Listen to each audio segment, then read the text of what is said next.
Boa noite, meus caros internautas, amigos, colaboradores da Rede Amigo Espírita. Estamos no ar com mais um Página Aberta. Hoje com um tema bastante promissor, como sempre, não é isso, Marilu? Com certeza. Boa noite, amigos e amigas. É com alegria que estamos aqui. Hoje com a voz um pouquinho rouca, mas vamos lá. Hoje nós vamos estar conversando no capítulo 6 do livro Caminho, Verdade e Vida, né, do nosso querido Emmanuel, da psicografia de Chico, e com o tema Esforço e Oração. Tudo que a gente precisa, não é? Então, Emmanuel, ele vai pegar um versículo que está em Mateus, capítulo 14, e o versículo que Emmanuel vai conversar conosco hoje é o 23. Mas vamos entender um pouquinho o que é que nos diz o capítulo 14. Então, no capítulo 14 está narrado pelos discípulos a perseguição de João, não é? João Batista, pelo rei Herodes, que, como nós sabemos na história, persegue João e até mandar realmente matá-lo, né? Que ele é degolado. Então, o que acontece? Os discípulos de Jesus pegam o corpo de João e fazem o sepultamento. E depois eles vêm e contam a Jesus o que aconteceu. Quando Jesus escuta isso, está no capítulo 13, né, no versículo 13 do capítulo 14, e Jesus, ouvindo isto, retirou-se dali num barco para um lugar deserto, apartado, ou seja, separado, né? E sabendo o povo, seguiu a pé desde a cidade. Então Jesus saiu com seus discípulos, queria ficar num lugar mais reservado, mas a multidão soube para onde ele ia e seguiu pela cidade, né? E Jesus, saindo, viu uma grande multidão e, possuído de íntima compaixão para com ela, curou os seus enfermos. E sendo chegada a tarde, os seus discípulos aproximaram-se e disseram que o lugar estava deserto e a hora já era avançada. E aí ocorre o milagre da multiplicação dos pães, né? Que os discípulos chegam e dizem: ó Senhor, nós só temos pão e peixes. E Jesus multiplica e toda a multidão é alimentada.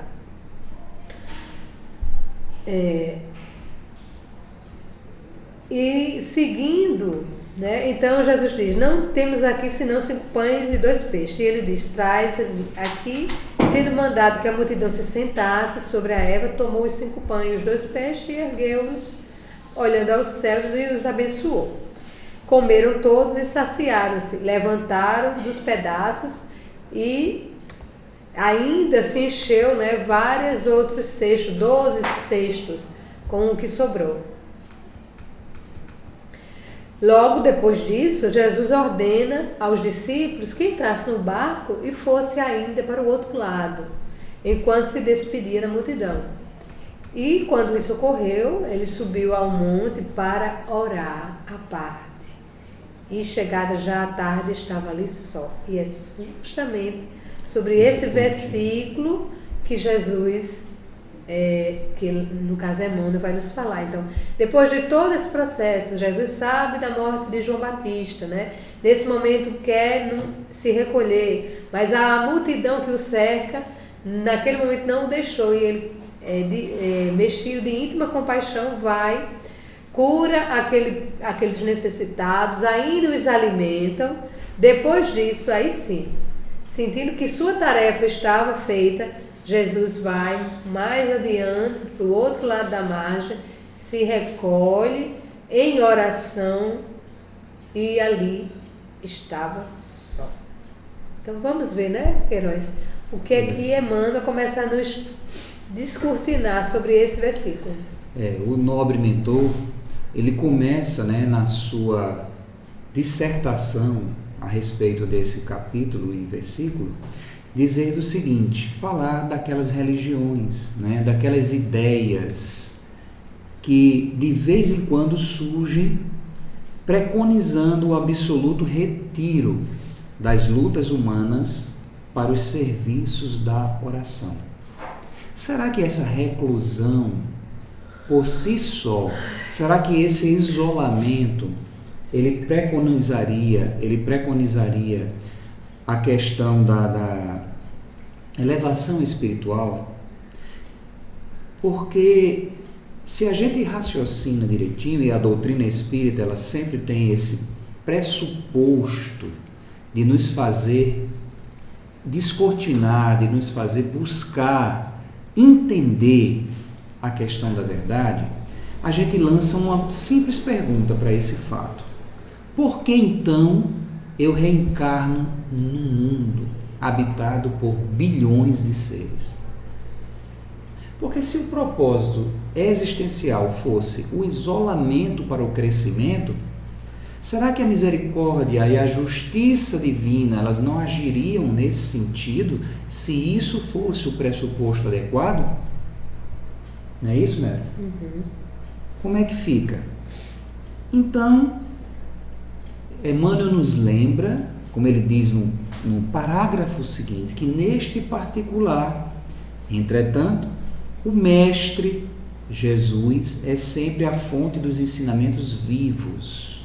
Por quê? Porque ele nos mostra que o trabalho e a prece são duas características de sua atividade divina.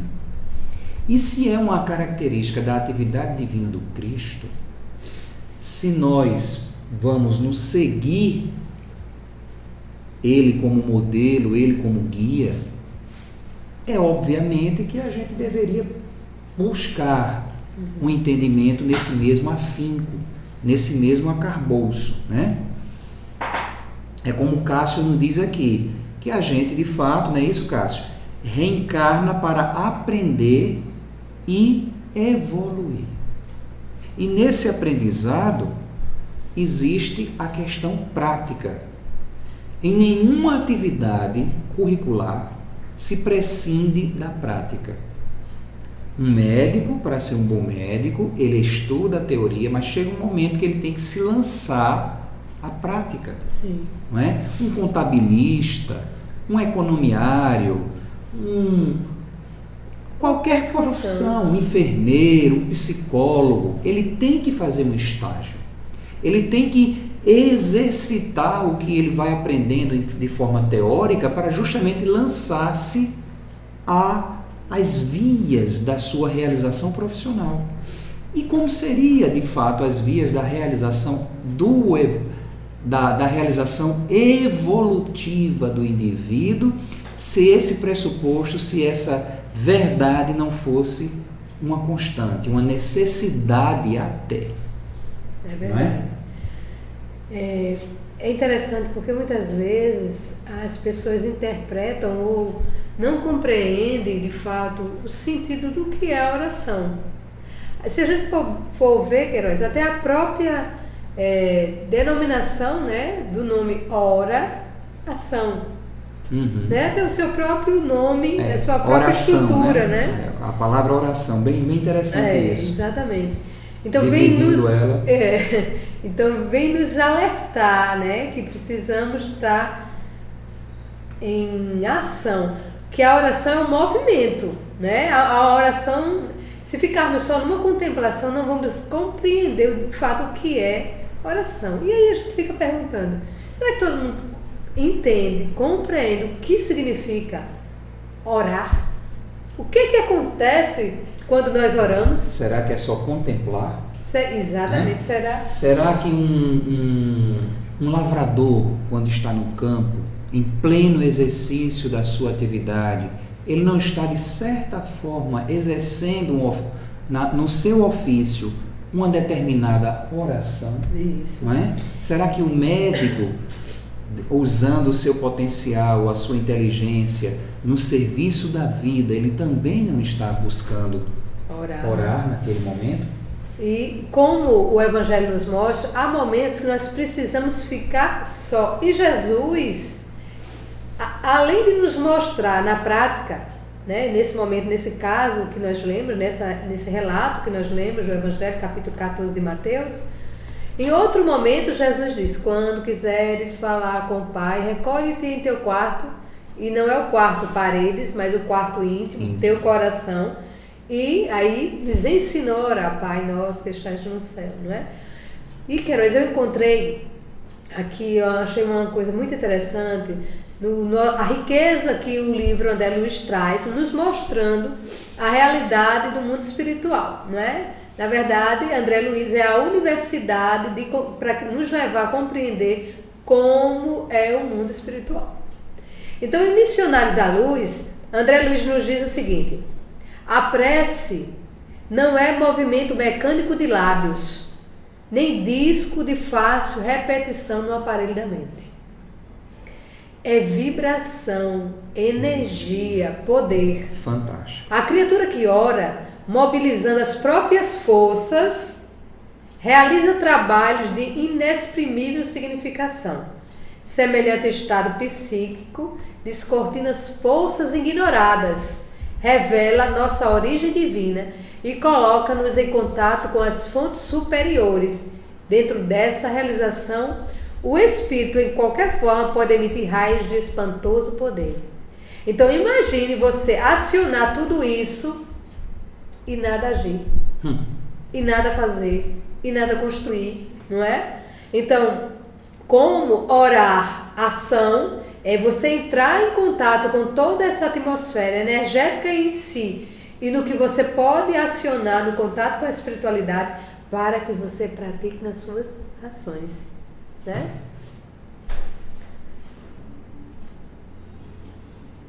Os raios, e aí ele continua, os raios divinos expedidos pela oração santificadora convertem-se em fatores adiantados de cooperação eficiente e definitiva na cura do corpo, na renovação da alma e iluminação da consciência.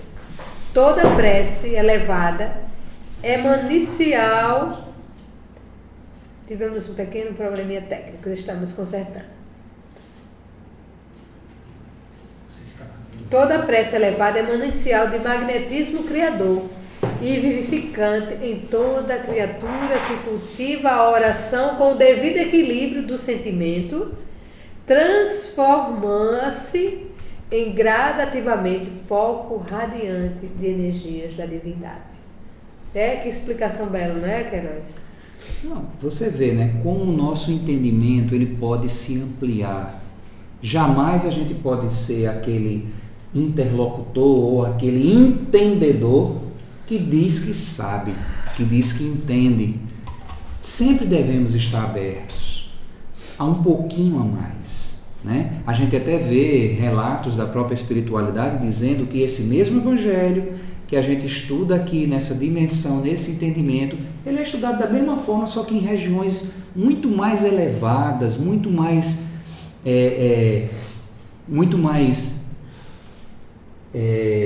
iluminadas e evoluídas do que a nossa, só que com uma dimensão de entendimento totalmente além que a gente, eu, vocês, a gente aqui, não é capaz ainda de dimensionar, não é? Então, se eu tenho pelo menos essa base de percepção, obviamente eu tenho muito mais a realizar.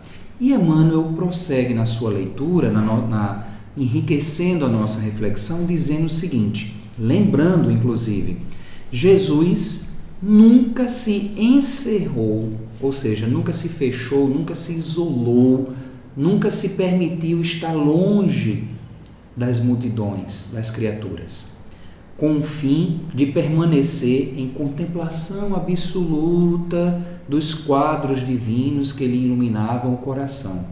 Ele nunca se isolou para isso, mas também cultivou a prece em sua altura celestial.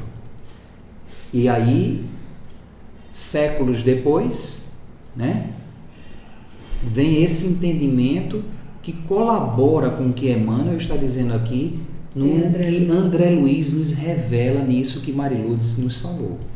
Né? Sendo a prece, sendo a oração, todo esse arcabouço energético né, de ação mesmo, de realização, de esplendor, de demonstração de força. Porque quando a gente fala em força, a gente bota logo em consideração a questão corporal, a questão de músculo, a questão de poder, a questão da força física. Mas, na verdade, em suma, o entendimento, quando a gente leva para o lado de quem somos em verdade, espíritos imortais, a gente sabe que força mesmo é o que provém do amor. E o que é o amor sem o seu exercício pleno, que se chama caridade? Exato. Não é? É tão interessante essa ponderação de Emmanuel, né? Trazendo que Jesus, ele não se distanciava por completo das pessoas, né?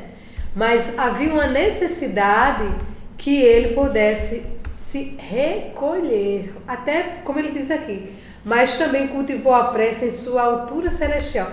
Porque eu fico imaginando, Queiroz, Jesus com a sua vibração, no momento de uma oração, como resplandecia a energia divina que ele tinha. Exatamente. Então seria tão forte que ele até se ausentava para que ele pudesse estar na sua plenitude e não criar até nas pessoas algo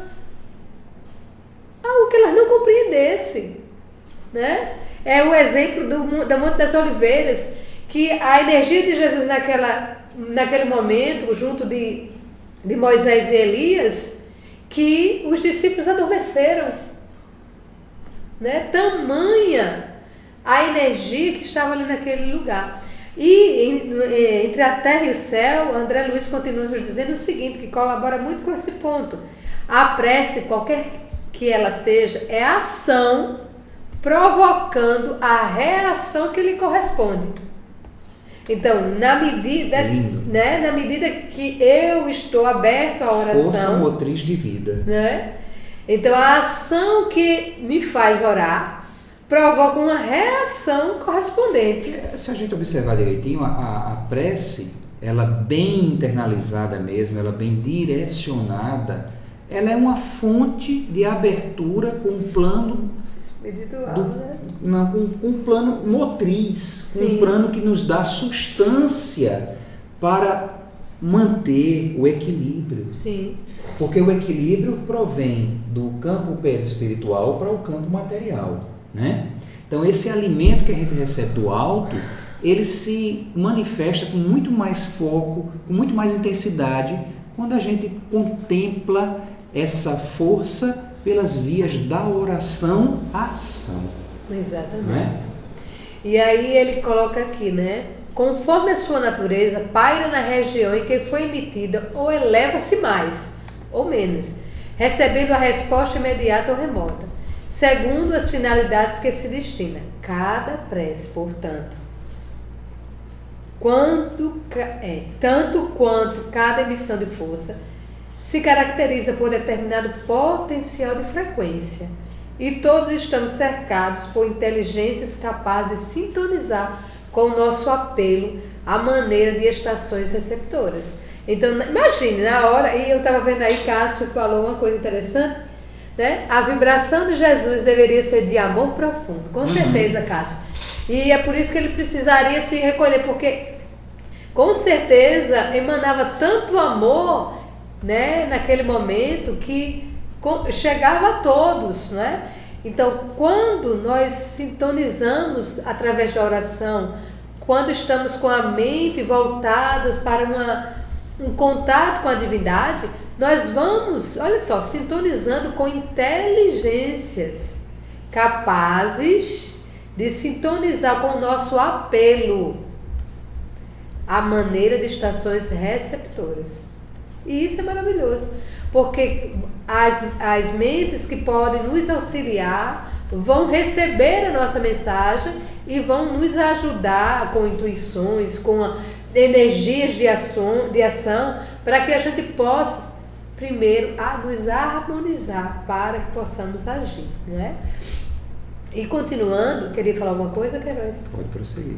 E continuando, em Evolução em Dois Mundos, André nos diz o seguinte: Assim é que orar em nosso favor é atrair a força divina para a restauração de nossas forças humanas. Olha que belo, né? Orar é atrair a força divina para restaurar as nossas forças humanas.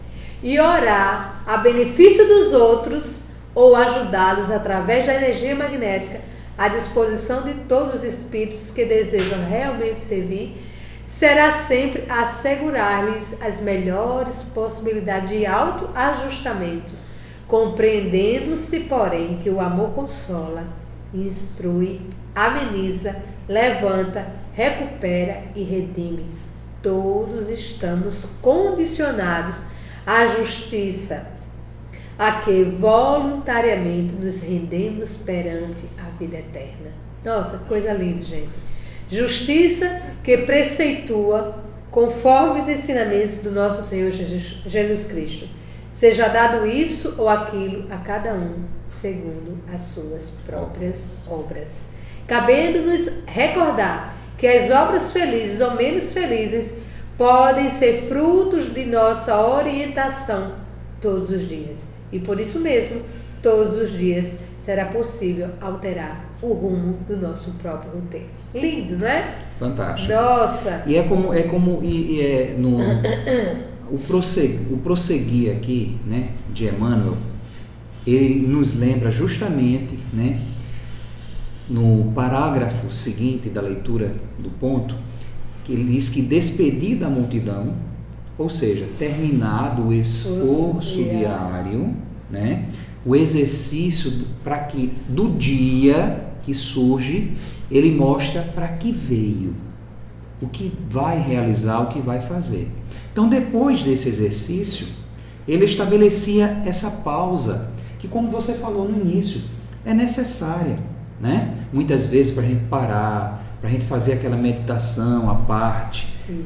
E aí Jesus, nesse momento, procurava comungar com o Pai, como se estivesse restabelecendo forças, como se estivesse se entendendo novamente com a culminância sublime da vida, para no dia seguinte novamente voltar ao exercício, né? Aí Emmanuel lembra isso e ele nos faz uma perguntazinha, uma indagação no parágrafo seguinte: se alguém permanece na Terra, e nós estamos onde? Na Terra, é com o objetivo de alcançar um ponto mais alto nas expressões evolutivas. Por onde? Pelo trabalho que foi convocado a fazer. E que trabalho é esse? Né? Não importa, o que realmente faz diferença é saber que é para o bem, que é para crescermos, que é para evoluirmos. E pela oração, Emmanuel diz, e pela oração o homem recebe de Deus o auxílio indispensável à santificação da tarefa. Né? A gente está no exercício. É como se a gente, pelas vias da oração, buscasse estar ligado à divindade, a essa santificação, para fazer com que o trabalho seja sempre um trabalho de excelente quilate, de excelente força, de excelente dimensão, né? E Cássio novamente nos lembra aqui que a gente escolhe esse trabalho, essa interrogação feita, né, na questão do diálogo, antes de reencarnarmos.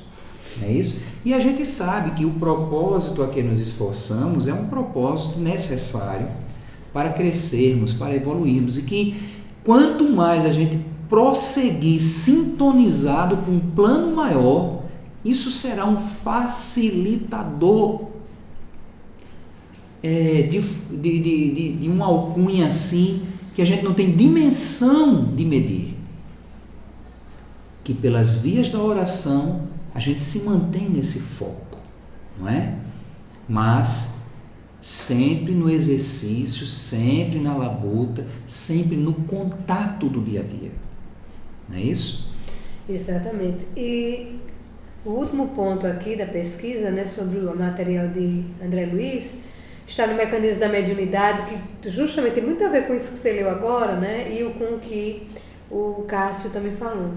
Ele diz o seguinte: daí resulta o impositivo da vigilância sobre a nossa própria orientação, de vez que somente a conduta reta sustenta o reto pensamento, e de posse do reto pensamento, a oração, qualquer que seja o nosso grau de cultura intelectual, é o mais elevado toque de indução para que nos coloquemos, para logo em regime de comunhão com as esferas superiores.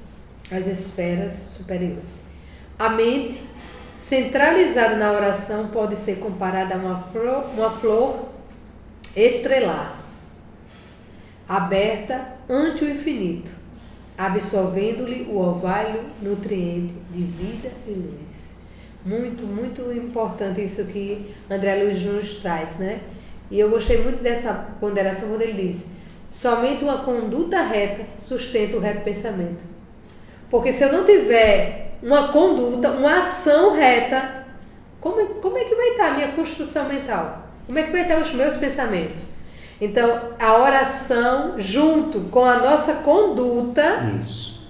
Né, é que vai nos dar esse lugar, né, essa comunhão. Olha só o que ele diz: em regime de comunhão com as esferas superiores.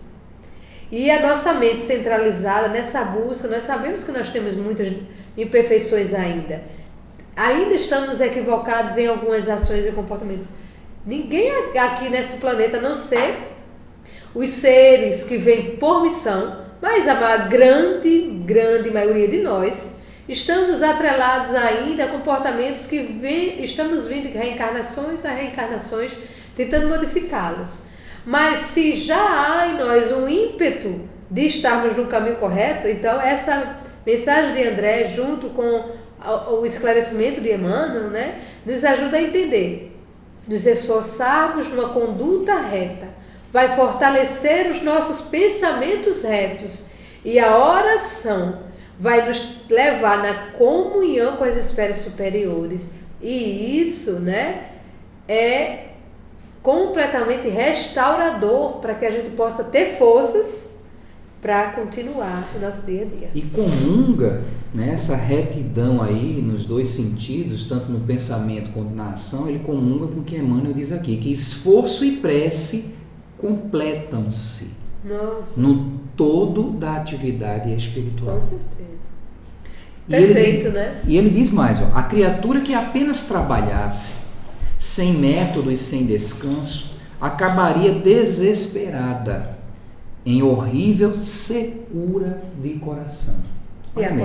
E o que a gente E ao tem, contrário, né, eu acho que ele vai dizer o seguinte, deixa eu só terminar aqui. Sim. Aquela que apenas se mantivesse genuflexa, ou seja, apenas ali em meditação, em contemplação isolada, estaria ameaçada de sucumbir pela paralisia e pela ociosidade. Aí ele fecha assim de uma forma magistral: a oração ilumina o trabalho e a ação é como um livro de luz na vida espiritualizada. Olha bem, vamos repetir. A oração ilumina o trabalho e a ação é como um livro de luz na vida espiritualizada. Olha só que fantástico, né? Com certeza. E eu achei interessantíssimo, para colaborar com esse nosso estudo de hoje, um conto, né, desse livro aqui, Contos e Apólogos, do Irmão X, psicografia de Francisco Cândido Xavier, no conto, né, 19, que Irmão X intitulou A Divina Visão. Prestemos atenção. Muitos anos orara, né? Orara no sentido de orar, certa devota, implorando uma visão do Senhor. Mortificava-se. Aflitivas penitências alquebravam-lhe o corpo e a alma. Exercitava não somente rigorosos jejuns, né? Confiava-se a difícil adestramento espiritual e entesourara no íntimo preciosas virtudes cristãs. Em verdade, a adoração impelira, no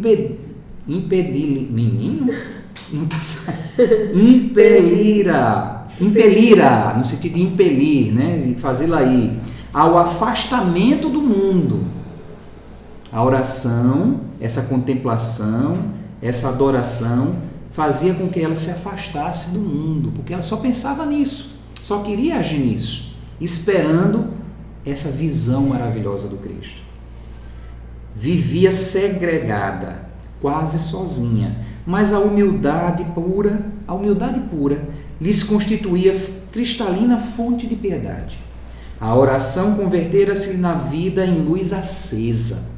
Renunciara às posses humanas, mal se alimentava. Da janela ampla do seu alto aposento, convertido em genuflexório, um local de oração, fitava a amplidão azul entre preces e evocações. Muitas vezes notava que largos rumores de vozes vinha de baixo na via pública. Não se detinha, porém, nas trincas dos homens. Aprazia-lhes cultivar a fé sem mácula, faminta de integração com o divino amor. Em muitas ocasiões, olhos lavados em lágrimas, inquiria súplica ao alto: Mestre, quando virás? Findo o colóquio sublime, a sua oração voltava aos afazeres domésticos. Sabia consagrar-se ao bem das pessoas que lhe eram queridas. Carinhosamente distribuía a água e o pão à mesa. Em seguida, entregava-se à edificante leitura de páginas seráficas, né? De uma excelente leitura. Mentalizava o exemplo dos santos e pedia-lhes força para conduzir a própria alma ao divino amigo. Milhares de dias alongaram-lhe a expectação. Rugas enormes marcavam-lhe agora o rosto. A cabeleira, dantes basta e negra, começava a encarnecer. De olhos pousados no firmamento, meditava sempre, aguardando a visita celestial. Certa manhã ensolarada, sopitando a emoção, viu que um ponto luminoso se formava no espaço, crescendo, até que se transformou na excelsa figura do benfeitor eterno. O inesquecível amado como que lhe vinha ao encontro. Que precioso merecer lhe faria o Salvador? Arrebatá-la-ia ao paraíso? Enriquecer-la-ia com o milagre das santas revelações? Estática, balbuciando comovedora, tá bom, tá? Balbuciando comovedora súplica, reparou, no entanto, que o mestre passou junto dela, como se lhe não percebesse a presença. Entre o desapontamento e a admiração, viu que Jesus parara mais adiante na intimidade com os pedestres distraídos. Incontinente, contendo a custo o coração no peito, desceu até a rua e, deslumbrada, abeirou-se dele e rogou, genuflexa: Senhor, digna-te receber-me, por escrava fiel, mostra-me a tua vontade, manda e obedecerei. O embaixador divino afagou-lhe os cabelos salpicados de neve e respondeu: ajuda-me aqui e agora. Passará dentro em pouco, pobre menino recém-nascido. Não tem pai que o ame na terra e nem lar que o reconforte. Na aparência é um rebento infeliz de apagada mulher. Entretanto, é valioso o trabalhador do reino de Deus, cujo futuro nos cabe prevenir. Ajudemo-lo, bem como a tantos outros irmãos necessitados aos quais devemos amparar com o nosso amor e dedicação. Logo após, por mais se esforçasse, ela nada mais viu. O mestre como que se fundira na neblina esvoaçante. De alma renovada, porém, aguardou o momento de servir, e quando infortunada mãe apareceu, sobraçando um anjinho enfermo, a serva do Cristo socorreu-a, de pronto com alimentação adequada e roupa agasalhante. Desde então, a devotada transformada não mais esperou por Jesus, imóvel e zelosa, na janela do seu alto aposento. Depois de prece curta, descia para o trabalho a multidão desconhecida, na execução de tarefas aparentemente sem importância. Fosse para lavar a ferida de um transeunte, para socorrer uma criancinha doente ou para levar uma palavra de ânimo ou consolo.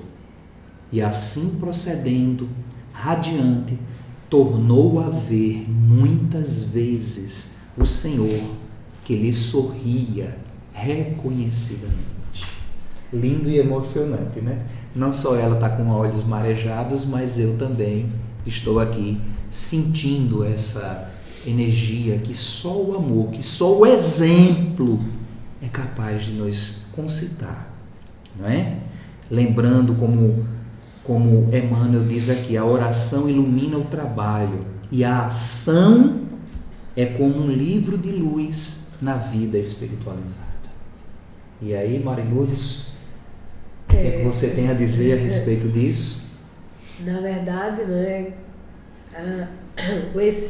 esse conto acho que coroou o tema que Emmanuel nos traz nessa reflexão, né? Que a nossa ação seja uma oração e que a nossa oração seja também uma ação. E assim possamos comungar com o Divino Mestre, né? Nessa nossa tarefa diária de sermos pessoas melhores, de não achar que apenas só com a oração vai vir tudo que a gente precisa, sem que a gente possa fazer a nossa parte. Como diz o Evangelho, né? Pedi e vos abrirá, mas para que possa ser aberto eu preciso fazer algo. E às vezes a gente acha que é só o pedir no sentido de sair orando e só pedindo a Deus, sem que a gente possa fazer a nossa parte. As construções, né, de amizade, o apertar dos laços da família, né? O Evangelho no lar, quanta coisa a gente pode fazer para nos fortalecer, para que no amanhecer do dia possamos estar realmente cheios de energias benéficas, para que as nossas ações diárias estejam sempre na direção do Mestre, né? Afinal de contas, a iluminação é uma via de procedência prática, como Cássio nos lembra aqui, orar e praticar. Né? Não adianta, como a gente teceu no início, o mero beber na fonte da luz sem poder ou sem querer, né? Porque muitas vezes não é uma questão de poder, a maioria delas, infelizmente, é uma questão de querer levar a luz para a iluminação de outras vidas. Porque, como disse o Cristo, a luz não pode ser colocada embaixo do alqueire. Ela tem que ser colocada em cima do velador, para que todos possam se beneficiar dela.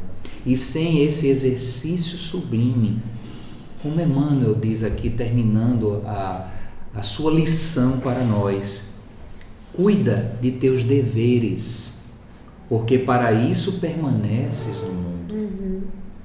Mas nunca te esqueças desse monte, né?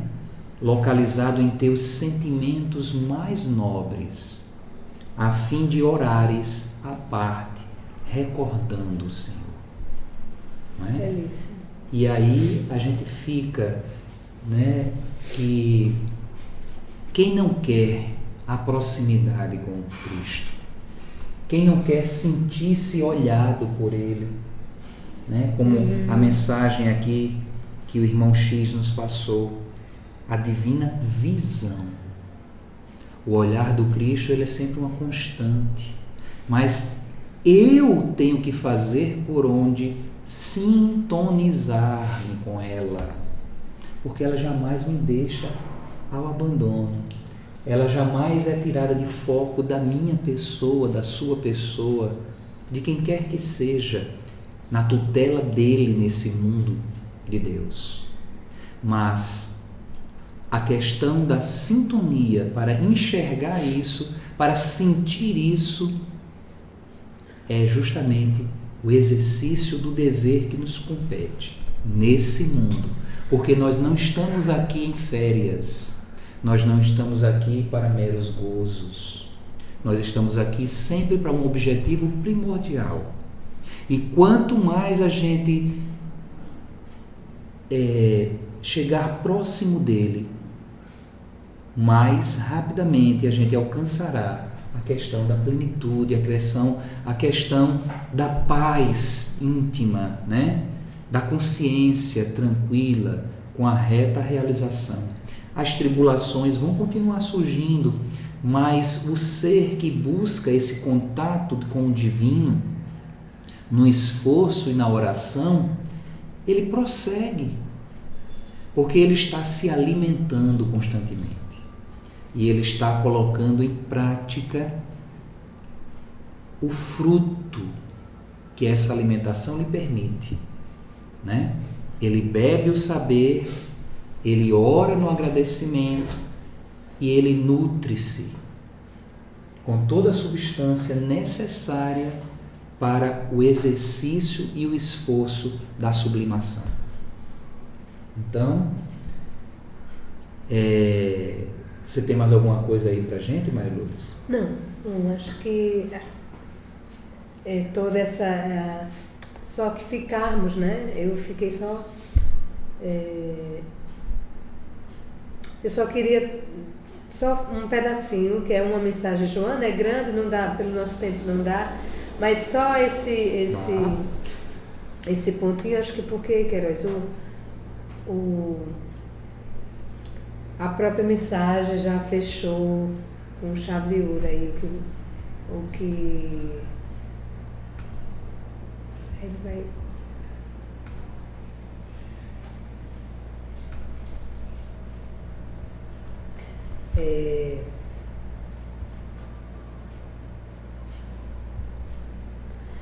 Joana nos diz o seguinte: a oração sincera é feita de entrega íntima a Deus.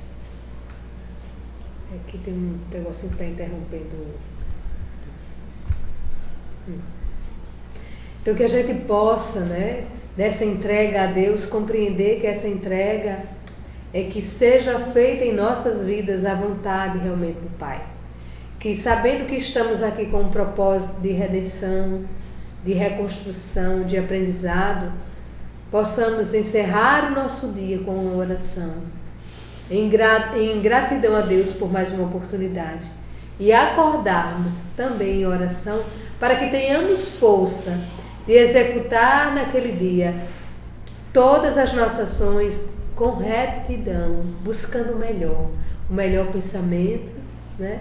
O melhor comportamento, a melhor palavra a ser dita, né? Então, buscando isso, meus irmãos, eu acredito, todos nós possamos fazer isso, vamos ter realmente dias melhores, né? Porque no momento que eu penso, sinto e ajo no bem, eu vou me fortalecendo e a oração vai me dando cada vez mais bálsamos, né, de fortaleza para que eu possa continuar no trabalho do bem, né, querido? E fechando com chave de ouro, viu, Cássio? A sua menção aqui que você faz no final, essa lembrança, ela nos consinta a irmos adiante, perseverando mesmo, com fé robusta, acreditando que tudo vai dar certo. Porque, como você diz, meu irmão, tudo está de acordo com a vontade de Deus. E essa realidade é intrínseca, é magistral, para que a gente possa continuar firme nesse mundo de dificuldades. Dificuldades, inclusive, elaboradas, na sua maioria, pelas nossas próprias incúrias, né? Pelas nossas próprias ações em erro, pela falta do esforço à razão e ao alimento consubstanciado. Na oração, que eu posso dizer seria integridade, né? Equilíbrio, retidão com a vontade dele para com a nossa ação no propósito da vida. E assim, meus irmãos, fechando com chave de ouro esse entendimento, nós agradecemos a companhia de todos e peçamos a Deus, na gratidão do momento, na gratidão da vida, que Ele continue nos proporcionando momentos como esses e principalmente, porque esse momento é um momento de oração, não é? E principalmente o momento seguinte, que é o momento de mostrar o esforço, de executar a realização. Muito obrigado à presença de todos, à companhia de vocês e até semana que vem com mais um Página Aberta. Ficamos na paz.